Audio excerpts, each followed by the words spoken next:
and welcome muli sa another episode ng Aling Oday's Kitchen. Gagawa tayo ngayon ng kimchi fried rice. And here are the following ingredients.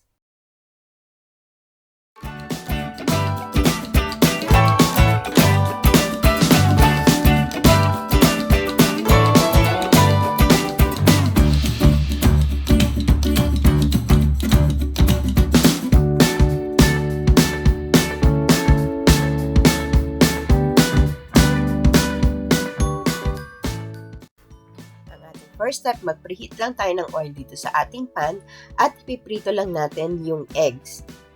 Sunny side up. Mas masarap kung medyo runny yung eggs natin na pang-toppings mamaya. Pagtapos natin itong maprito, isi-set aside lang natin.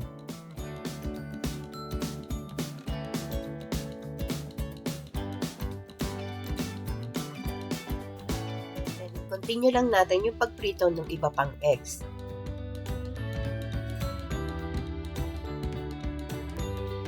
Using the same pan na pinagprituhan natin ng egg, ipiprito naman natin yung ating chopped bacon. Hintayin lang natin mag-brown itong bacon. Ready na yung ating bacon. Pwede na natin i-add yung ating chopped garlic or minced garlic. Then, hintayin lang natin itong hanggang sa lumabas yung aroma ng garlic. Huwag nyong i-overcook yung garlic para hindi papait. Garlic, pwede na natin ilagay yung chopped kimchi. Itong ating kimchi ginamit ay homemade. Paki-check nyo na lang yung link sa description box para dun sa aking homemade cabbage kimchi. Lutuin lang natin to for about 2 minutes. After 2 minutes, pwede na natin i-add yung mushrooms. Pwede kayong gumamit ng fresh mushrooms, pero ang ginamit ko ngayon yung nakalata. Then, continue lang natin ang paggisa. Fresh mushroom yung ginamit ko, saglit ko lang ginisa itong kasama na ang mushroom. And pwede na natin ilagay yung ating boiled rice. At next natin ilalagay yung 1/4 cup ng ating kimchi sauce. Itong kimchi sauce, ito yung pinagbabadan ng ating kimchi. At isi-season natin to ng salt to taste. Adjust nyo na lang according to your taste. And this is optional. Kesa meron akong natirang 3 egg yolks. Kesa masayang, isinama ko na dito. Pero pwede namang wala nito. Then yan, continue na natin ang pagsangag ng ating kimchi fried rice. Sasangag natin to for 10 minutes.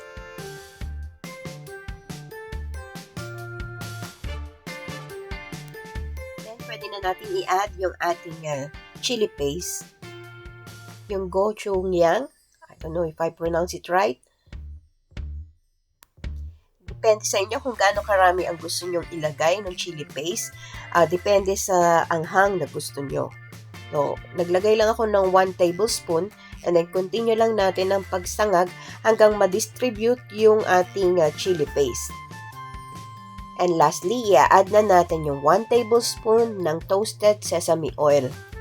Kailangan talaga sa huli na inilalagay yung sesame oil kasi mabilis mawala yung aroma nito.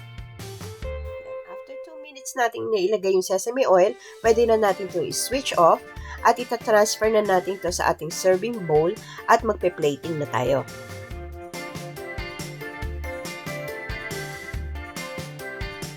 For our toppings, ilalagay na natin yung ating pre-cooked na fried egg on top.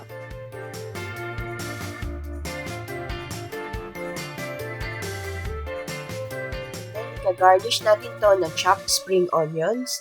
Depende sa inyo kung gaano karami ang gusto nyong ilagay.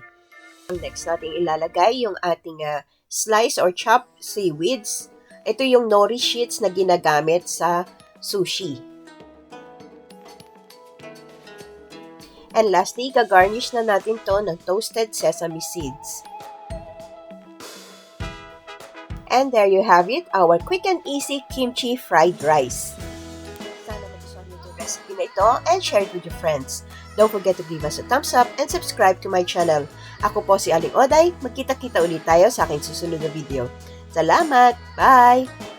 Please follow me on my Facebook page, Twitter, and Instagram.